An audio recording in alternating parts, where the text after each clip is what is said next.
Madam بہت امیر عورت تھی۔ وہ اپنے بنگلے میں اکیلی رہتی تھی۔ میں اکثر حیران ہوتا کہ میڈم اتنی جوان ہوتے ہوئے بھی ابھی تک اکیلی کیوں رہتی ہیں، حالانکہ اس عمر میں تو لڑکیاں ایک پل کے لیے بھی تنہا رہنے کا رسک نہیں لیتی، بالخصوص آج کل کے حالات میں تو بالکل بھی نہیں۔ میڈم کی یہی بات مجھے مسلسل تجسس میں ڈال رہی تھی۔ اس کے علاوہ آج کل میڈم مجھ پر بھی کچھ زیادہ ہی مہربان ہونے لگی تھی۔ یہ دسمبر کا مہینہ تھا اور ایک رات سردی معمول سے کچھ زیادہ ہی تھی۔ تقریباً رات 10 بجے کا وقت تھا کہ میڈم سردی کی وجہ سے بہت کانپ رہی تھی۔ وہ میرے کمرے کے دروازے پر آئی اور مجھے بلند آواز میں کہا کہ عمر، میرے کمرے کا ہیٹر نہیں چل رہا، پلیز اس کا تو کوئی حل نکال دو، سردی برداشت سے باہر ہے۔ پھر میں جب جلدی سے میڈم کے کمرے میں ہیٹر چیک کرنے گیا تو یہ دیکھ کر حیران رہ گیا کہ ہیٹر تو جل رہا تھا۔ پھر اس رات میرے ہوش اڑ گئے جب میڈم نے 3 بار میرا نام عمر ہے، میں گاؤں میں رہنے والا ایک غریب سا لڑکا تھا۔ میں نے گریجویشن مکمل کر لی تھی، لیکن مجھے کہیں پر بھی کام نہیں مل رہا تھا۔ کرتے کراتے بڑی مشکل سے میں شہر آ گیا۔ یہاں میں نوکری کی تلاش میں مارا پھرنے لگا، لیکن میری ڈگری کی شہر میں کوئی اہمیت نہ تھی۔ ایسا لگ رہا تھا جیسے نوکری میرے نصیب میں نہیں ہے۔ اس دن میں پریشان حال سڑک کنارے کھڑا تھا، یہ سوچ کر پاگل ہو رہا تھا کہ اگر خالی ہاتھ گھر واپس لوٹا تو اماں کیا کہے گی اور بہنوں کا رد عمل کیا ہوگا۔ میں تو انہیں بہت ہی پر امید کر کے شہر آیا تھا، تبھی اچانک رستے میں ایک گاڑی خراب ہو کر میرے نزدیک آ کر رکی۔ اس میں سے جو عورت اتری تھی وہ انتہائی خوبصورت تھی، بلیک رنگ کی ساڑی میں ملبوس، لمبے اور گھنے بالوں کو اپنے کاندھے پر بکھیرے انتہا کی خوبصورت لگ رہی تھی۔ ان کی خوبصورتی دیکھ کر ایک پل کے لیے تو میں سانس لینا بھی بھول گیا تھا، لیکن میڈم کے انتہا کی خوبصورت ہونے کے باوجود بھی مجھے یوں لگ رہا تھا جیسے وہ کچھ پریشان سی ہے، کیونکہ وہ بار بار اپنی گاڑی کا بونٹ کھول کر اس کے پرزے چیک کر رہی تھی۔ گاڑی صحیح کرنے کا تو مجھے اتنا زیادہ تجربہ نہیں تھا، اس لیے میں نے سوچا کہ ایک اکیلی تنہا عورت آدھی رات کو سڑک کنارے کھڑی ہے، مجھے اس کی مدد کرنی چاہیے۔ یہ سوچ کر میں اس کے پاس گیا اور کہنے لگا، میڈم، مجھے یوں لگ رہا ہے جیسے آپ کو کوئی پریشانی ہے۔ وہ کہنے لگی، جی ہاں، میری گاڑی خراب ہے، لیکن مجھے نہیں لگتا کہ یہاں دور دور تک کوئی مکینک ہوگا۔ کیا آپ کو گاڑی ٹھیک کرنی آتی ہے؟ تو میں انہیں کہنے لگا، آپ پریشان مت ہوں، یہاں سے تھوڑی دور میں نے مکینک کی دکان کھلی ہوئی دیکھی ہے، میں اسے اپنے ساتھ بلا کر لے کر آتا ہوں۔ یوں تھوڑی ہی دیر میں اپنے ساتھ مکینک کو لے کر آ گیا۔ مکینک نے آ کر گاڑی ٹھیک کر دی۔ وہ عورت بار بار میرا شکریہ ادا کر رہی تھی۔ پھر جب اس نے جانے کی غرض سے گاڑی سٹارٹ کی تو مجھے کہنے لگی کہ آؤ، میں تمہیں چھوڑ دیتی ہوں، کہاں جانا ہے تمہیں؟ میرے پاس تو کوئی ٹھکانہ بھی نہیں تھا، کیونکہ پیسے نہ ہونے کی وجہ سے ابھی تک میں سڑکوں پر ہی سو رہا تھا۔ گاؤں سے کمانے کی خواہش لے کر یہاں آیا تھا، اگر گھر کرائے پر لے لیتا تو میرے پاس پھر کھانا کھانے کے بھی پیسے نہ بچتے۔ اس نے میرے پاس فائل بھی دیکھی تو کہنے لگی، کیا تم نوکری کی تلاش میں پھر رہے ہو؟ میں نے ہاں کی تو وہ مسکرا کر کہنے لگی، پریشان مت ہو، میرے پاس ایک نوکری ہے۔ ویسے تو مجھے ابھی اپنے گھر میں ملازم کی ضرورت ہے، لیکن اگر میری فیکٹری میں کوئی جگہ خالی ہوئی تو میں تمہیں وہاں پر نوکری دلوا دوں گی۔ ابھی فی الحال تو اگر تم چاہو تو میرے گھر میں ملازمت کر سکتے ہو۔ میڈم کے منہ سے ملازمت کے بارے میں سننا تھا کہ میری خوشی کی انتہا نہ رہی، لہٰذا بنا تاخیر کیے میں نے اس نوکری کو غنیمت جانا اور فوراً نوکری کے لیے ہاں کر دی۔ پھر میں تھوڑی سوچ میں پڑ گیا تو میڈم مجھ سے استفسار کرنے لگی، تو بتاؤ اب کیا پریشانی ہے تجھے؟ میں نے میڈم سے کہا کہ آپ کا مجھ پر پہلے ہی بہت بڑا احسان ہے کہ آپ نے مجھے ملازمت دی، لیکن اب آپ اپنی یہ مجبوری بتاتے ہوئے شرم آ رہی ہے۔ سمجھ نہیں آ رہا کہ کیسے بتاؤں۔ اس پر میڈم مجھے کہنے لگی کہ تم بلا جھجک مجھے اپنی پریشانی بتا سکتے ہو، جس پر میں نے کہا کہ میڈم، میں غریب گھرانے سے تعلق رکھتا ہوں، اسی لیے کئی دنوں سے یہاں بھٹک رہا ہوں اور بامشکل اپنے کھانے کا خرچ ہی پورا کر رہا ہوں، اور کبھی پارک میں سو جاتا ہوں تو کبھی سڑک کے کنارے۔ میرے پاس کوئی ٹھکانہ نہیں ہے اور کرائے کے گھر کا خرچہ افورڈ نہیں کر سکتا۔ اگر آپ مجھے کھانے کے ساتھ رہائش بھی دے دیں تو آپ کی بہت بہت مہربانی ہوگی اور میری بہت بڑی مشکل حل ہو جائے گی۔ میری بات سن کر میڈم تھوڑا سا ہنسی اور پھر کہنے لگی کہ بس اتنی سی بات تھی جس کے لیے تم اتنا زیادہ پریشان ہو رہے تھے۔ وہ کہنے لگی کہ تم فکر نہ کرو، میرے بنگلے میں کئی کوارٹر ہیں، تم وہاں پر رہائش اختیار کر لینا، یوں مجھے بھی ایک قسم کی سیکیورٹی مل جائے گی۔ پھر وہ دن اور آج کا دن میں اسی میڈم کی نیک نیتی اور خلوص دل سے نوکری کرنے لگا۔ نہ صرف نوکری بلکہ اس کا ایک وفادار ساتھی بن گیا۔ چاہے کوئی بھی مشکل ہوتی یا پریشانی، میں ہمیشہ اس کے ساتھ کھڑا ہوتا۔ لیکن وہ تنہا زندگی کیوں گزار رہی ہے، یہ سوچ کر میں حیران تھا۔ نہ صرف یہ بلکہ وہ اپنا بہت بڑا کاروبار بھی اکیلے ہی سنبھال رہی تھی۔ ان کی کافی فیکٹریاں تھیں جس میں ان کا روزانہ آنا جانا لگا رہتا تھا۔ بعد میں نے ان سے کہا بھی کہ مجھے بھی کسی فیکٹری میں کام دلوا دیں، تو وہ کہنے لگی کہ تم پریشان نہ ہو، بس ہر وقت میرے پاس رہو، میں تجھے فیکٹری ورکر سے بہتر تنخواہ دوں گی، تم میرے بنگلے پر ہی کام کرو۔ یہ سن کر میں اندر ہی اندر بہت خوش ہوا تھا، اور شاید مجھے اس بات کی بھی خوشی تھی کہ اب میڈم بھی مجھ سے مانوس ہو رہی تھی۔ ویسے بھی مجھے اس بنگلے میں کسی قسم کی پریشانی نہیں تھی، بس ہر وقت نہ چاہتے ہوئے بھی میرے دماغ میں ایک بات مسلسل گردش کرتی رہتی تھی کہ میڈم اکیلی کیوں رہتی ہے، اور کچھ دنوں تک مجھے یہ تجسس بھی رہا کہ میڈم نے شادی بھی کر رکھی ہے یا نہیں۔ لیکن یہ راز بھی اس دن فاش ہو گیا جب ایک دن میں ان کے کمرے کی صفائی کرنے کے غرض سے وہاں گیا، تو میں نے میڈم کے بیڈ کے سائڈ ٹیبل پر پڑی ایک شادی شدہ جوڑی کی تصویر دیکھی جس میں دلہن میڈم تھی۔ اس دن میں سمجھ گیا تھا کہ میڈم شادی شدہ تو ہے، لیکن وہ اپنے شوہر کے ساتھ کیوں نہیں رہتی، حالانکہ وہ تو امیر کبیر عورت ہے، اس کا شوہر بیرون ملک میں جاب کے سلسلے میں نہیں گیا ہوگا۔ اب یہ بات بھی میری سمجھ سے بالاتر تھی۔ پھر ایک دن میں نے دیکھا کہ میڈم اپنے کمرے میں بہت گمسم ہو کر بیٹھی ہوئی تھی اور اداسی اس کے چہرے پر واضح نظر آ رہی تھی۔ اسی اثنا میں انہوں نے مجھے اپنے پاس بلایا اور مجھ سے کہنے لگی کہ واس، یہاں میرے پاس بیٹھو اور مجھ سے باتیں کرو، آج میں خود کو بہت اکیلی محسوس کر رہی ہوں۔ میڈم کو ایسے اداس دیکھ کر میں بھی حیران رہ گیا۔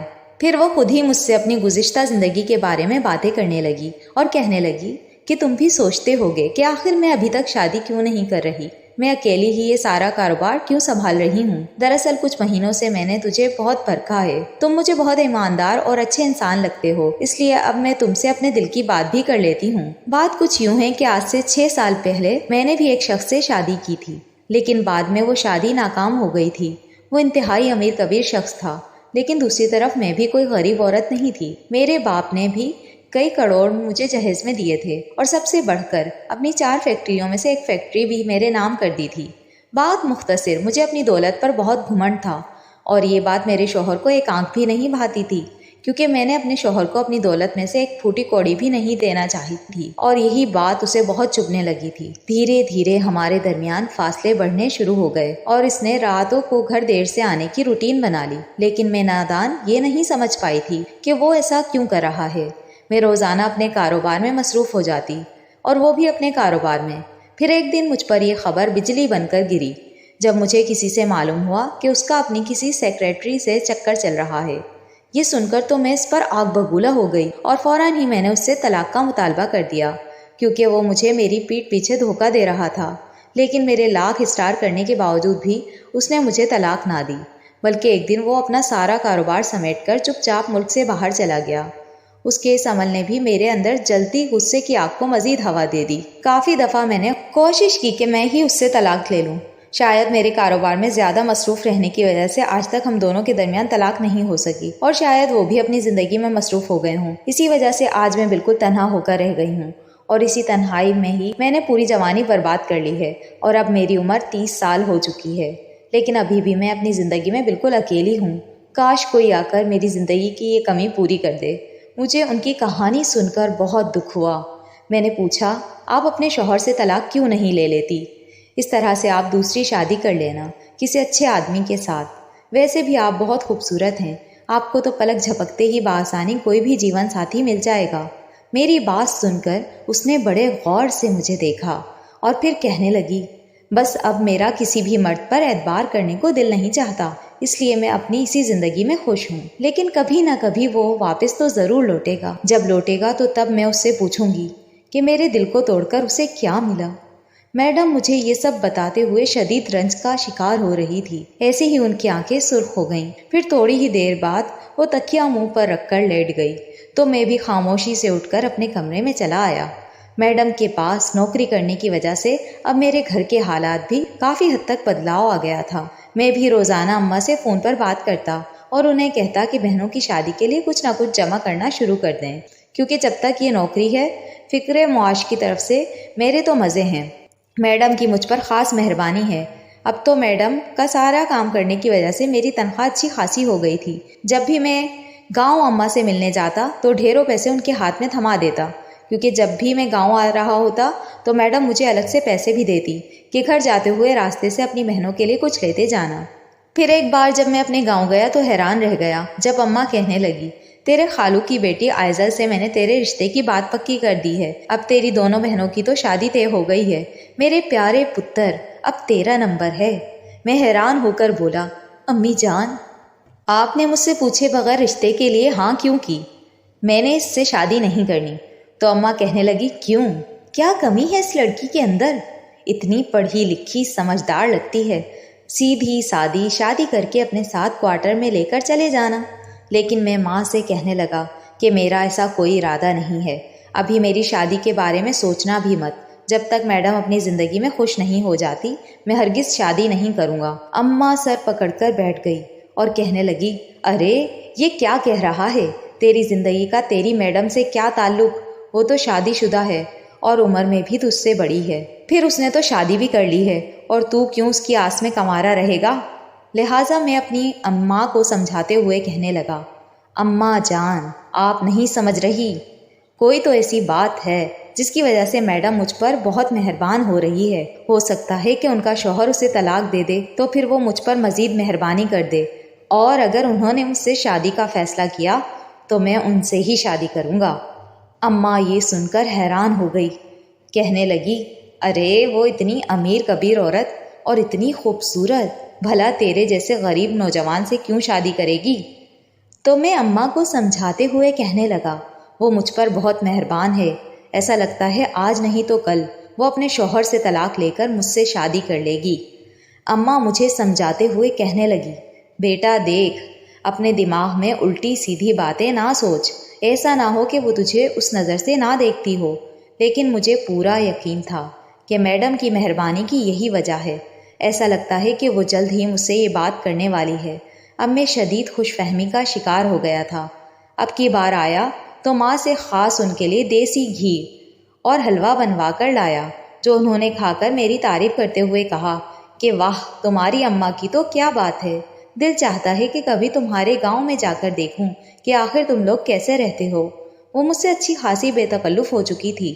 پھر اس دن وہ لان میں بیٹھی کتاب پڑھ رہی تھی، میں بھی ان کی خدمت میں پیش پیش ان کے آگے پیچھے گھوم رہا تھا۔ تبھی وہ مسکرا کر کہنے لگی، تمہارے ہوتے ہوئے مجھے زندگی میں دوستوں کی کمی محسوس نہیں ہوتی، کیونکہ میں تم سے اپنے دل کی ہر بات کہہ لیتی ہوں۔ تم واقعی ایک اچھے دل کے مالک ہو۔ ان کی تعریف پر میں خوشی سے جھوم اٹھا اور میڈم سے کہنے لگا، میڈم مجھے کچھ دن کی چھٹی چاہیے، کیونکہ میری دونوں چھوٹی بہنوں کی شادی ہے۔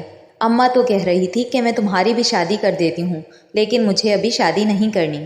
تو وہ حیران ہو کر کہنے لگی، تم نے شادی سے انکار کیوں کیا؟ اس کی کوئی خاص وجہ ہے کیا؟ میرا دل دھڑکنے لگا۔ میں سمجھ گیا کہ وہ اندر کی بات جاننا چاہتی ہے، تو میں لاپرواہی سے کہنے لگا، نہیں، بس میں ابھی شادی نہیں کرنا چاہتا، پہلے بہنوں کی شادی ہو جائے، اس کے بعد ہی میں اپنی شادی کے بارے میں سوچوں گا۔ کہ جیسے ہی میں گاؤں آنے لگا میڈم نے مجھے پورے 3 لاکھ روپے دیے اور کہنے لگی، یہ تمہاری بہن کی شادی کے لیے ہے، کیونکہ میں جانتی ہوں کہ تمہارے گھر کے حالات اتنے اچھے نہیں ہیں۔ ان کی مہربانی پر میرا دل خوشی سے جھوم اٹھا اور میں نے ان کا بہت شکریہ ادا کیا، اور میری بہنوں کی شادی بہت دھوم دھام سے ہو گئی تھی۔ پھر 15 دن گاؤں میں گزار کر میں واپس شہر لوٹا۔ میں نہیں جانتا تھا کہ قیامت میری منتظر ہوگی جب میں نے لاؤن میں بیٹھے ایک ہینڈسم اور خوبصورت نوجوان کو دیکھا۔ وہ بہت زیادہ پڑھا لکھا اور رئیس لگ رہا تھا۔ لان میں ایسے بیٹھا تھا جیسے وہ یہاں کا مالک ہو۔ میں نے انہیں سلام کیا اور ان سے پوچھا کہ آپ کون ہیں؟ اس نے مجھے ایسی نظروں سے دیکھا کہ میں زمین میں گڑنے لگا۔ تو وہ کہنے لگا، تم کون ہو؟ پہلے یہ بتاؤ۔ میرے گھر میں ہی کھڑے ہو کر مجھ سے یہ سوال پوچھنے والے تیری اوقات کیا ہے؟ میں ان کی اس بات پر ہکا بکا رہ گیا۔ ایک دم ہی مجھے پیچھے سے میڈم کی آواز آئی، اوہ آصف غصہ مت کرو، یہ میرا خاص ملازم ہے، اسے میں نے اپنے بنگلے میں کام کاج کے لیے رکھا ہوا ہے۔ میرے تو پیروں تلے سے زمین نکل گئی تھی کہ آخر وہ کون ہے، لیکن اچانک ہی مجھے یاد آیا کہ میں نے میڈم کو تصویر میں نوجوان کے ساتھ دیکھا تھا، لیکن یہ اتنا خوبصورت ہوگا یہ تو میں نے سوچا بھی نہیں تھا۔ میں کسی ملازم کی طرح کونے میں کھڑا تھا۔ پھر میڈم مجھے دیکھتے ہوئے کہنے لگی، تم میری زندگی میں آئے تو مجھے اپنی زندگی خوش قسمت لگنے لگی، کیونکہ میرے شوہر میری زندگی میں واپس آ گیا۔ جانتے بھی ہو آصف میرے بچپن کا پیار ہے، اسے میں بے حد محبت کرتی تھی، اسے چھوڑنے کا تو میں تصور بھی نہیں کر سکتی تھی، لیکن یہ سب کچھ چھوڑ کر یہاں آ گیا ہے اور اس نے مجھے اپنا لیا۔ میں شدید غلط فہمی کا شکار تھی، اس نے وہاں پر شادی نہیں کی تھی، بس اپنے دل کی غلط فہمی پر تھی۔ میں نے یہ اندازہ لگا لیا کیونکہ میرا 5 سالوں سے اس سے کوئی رابطہ ہی نہ ہوا تھا۔ میڈم اپنے شوہر کے ساتھ بہت خوش لگ رہی تھی، میں بھی انہیں مبارکباد دیتا اپنے کمرے میں آ گیا۔ میں دونوں ہاتھ منہ میں چھپا کر رونے لگا۔ دل میں خیال آیا کہ شاید میں اپنی اوقات سے کچھ زیادہ ہی سوچنے لگا تھا۔ بھلا وہ خوبصورت عورت جو اتنی امیر کبیر ہے وہ مجھے بھلا گھاس کیوں ڈالے گی؟ میں خود ہی غلط فہمی کا شکار ہو گیا تھا۔ اب اپنی سوچ پر شرمندگی ہو رہی تھی۔ اب میڈم مجھے چھوڑ کر پوری توجہ اپنے شوہر پر دینے لگی تھی۔ ظاہر ہے میری تو ان کی زندگی میں ایک نوکر سے بڑھ کر کوئی اوقات نہ تھی۔ میں ایک ملازم تھا۔ دل چاہ رہا تھا کہ یہ نوکری چھوڑ کر کہیں اور نوکری کر لوں، کیونکہ دل میں بار بار یہ احساس جاگ رہا تھا کہ کہیں نہ کہیں میں اپنی میڈم سے محبت کرنے لگ گیا تھا، کیونکہ مجھے نہیں معلوم تھا کہ میڈم کی یہ خاص مہربانیاں کسی اور وجہ سے تھی، جبکہ میں ہی غلطی کا شکار ہو گیا تھا۔ ایسے میں ان کا کوئی قصور نہ تھا۔ پھر اس دن میں میڈم کے سامنے گیا اور کہنے لگا، میڈم میں نوکری چھوڑ کر واپس گاؤں جا رہا ہوں، کیونکہ اب مجھ سے یہاں نوکری نہیں ہوتی۔ انہوں نے میرا جھکا ہوا چہرہ دیکھ لیا تھا۔ پھر کہنے لگی، ارے ایسے تم نے سوچا بھی کیسے؟ دیکھو تو تم میرے خاص ملازم ہو اور میں تم سے اپنے دل کی ہر بات کر کے خوشی محسوس کرتی ہوں، اس لیے تمہیں اس بات کی اجازت نہیں دوں گی کہ تم اتنی اچھی نوکری چھوڑو، بلکہ میں نے تمہارے لیے ایک اور اچھی نوکری بھی ڈھونڈ لی ہے۔ آصف یہاں پر ایک فیکٹری لگا رہا ہے، وہاں پر انہیں مینیجر کی نوکری پر رکھے گا۔ میں نے اسے بتا دیا ہے کہ تم میرے خاص ملازم ہو، اس لیے تم پر وہ خاص مہربانی کرے گا۔ فکر نہ کرو۔ میڈم کی یہ بات سن کر میں حیران رہ گیا۔ میرے دل میں احساس جاگا کہ وہ مجھے ایک اچھا دوست سمجھتی تھی۔ شاید میں ہی اپنی اوقات سے زیادہ سوچنے لگا تھا۔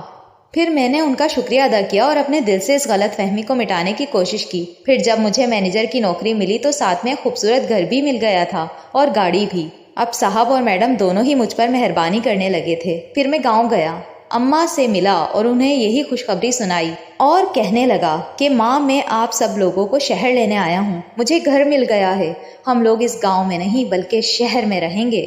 تبھی میری نظر کونے میں کھڑی آئزل پر پڑی۔ میں نے کتنی بے دردی سے اسے ٹھکرا دیا تھا، حالانکہ وہ مجھے بچپن سے ہی پسند کرتی تھی۔ بچپن سے ہی اماں نے خالو سے یہ بات طے کر رکھی تھی کہ آئزل میری دلہن بنے گی۔ وہ ایک خوبصورت لڑکی تھی، میٹرک پاس، سیدھی سادی۔ پھر میں نے اماں سے کہا کہ ہم شہر جائیں گے، لیکن تم اپنی بہو کو بھی لے کر جاؤ گی۔ میرا اشارہ آئزل کی طرف تھا۔ یہ سن کر شرماتی ہوئی کمرے میں چلی گئی، جبکہ اماں تو خوشی سے بے حال ہو گئی۔ کہنے لگی، میں تو کب سے کہہ رہی تھی کہ تو شادی کر لے، اب تیری شادی کی عمر ہو گئی ہے، لیکن تم میری بات سنتے ہی نہیں تھے۔ پھر میں نے سادگی سے آئزل سے شادی کی اور اپنے پورے گھرانے کو لے کر شہر آ گیا۔ اب بھی میڈم میرا اتنا خیال رکھتی ہے۔ سچ ہے کہ ہم ہر انسان کے خلوص کو غلط سمجھتے ہیں، حالانکہ وہ انسان چاہے کسی اور وجہ سے ہی ان پر مہربانی کر رہا ہو، لیکن میرا دیکھنے کا زاویہ ٹھیک نہیں تھا۔ اب میں آئزل کے ساتھ ایک خوشگوار زندگی گزار رہا ہوں۔ خدا نے 1 سال بعد مجھ پر اپنی مہربانی کرتے ہوئے بیٹی کا تحفہ بھی دیا۔ ایک دن ضروری کام سے میڈم کے بنگلے پر گیا تو ان کے چہرے پر خوشی کی چمک دمک دیکھ کر حیران رہ گیا۔ خوش ہوتے ہوئے انہوں نے بتایا کہ خدا نے انہیں بھی اولاد کی نعمت سے نوازا ہے اور اب وہ ماں بننے والی ہیں۔ میں نے دل سے انہیں دعائیں دیں اور کہا، میڈم اللہ آپ کو زندگی کی ہر خوشی دے۔ ان کی خوشی دیکھ کر مجھے بے حد خوشی محسوس ہوئی۔ آئزل کو پا کر میری زندگی مکمل ہو چکی تھی اور میں اپنی زندگی میں بے حد خوش تھا۔ میں نے میڈم پر نظر رکھنا چھوڑ دی تھی، کیونکہ یہ سمجھ گیا تھا کہ اگر کوئی لڑکی کسی سے ہنس کر بات کرے تو اس کا یہ مطلب ہرگز نہیں ہوتا کہ وہ لڑکی اس کی محبت چاہتی ہے یا اسے پانا چاہتی ہے۔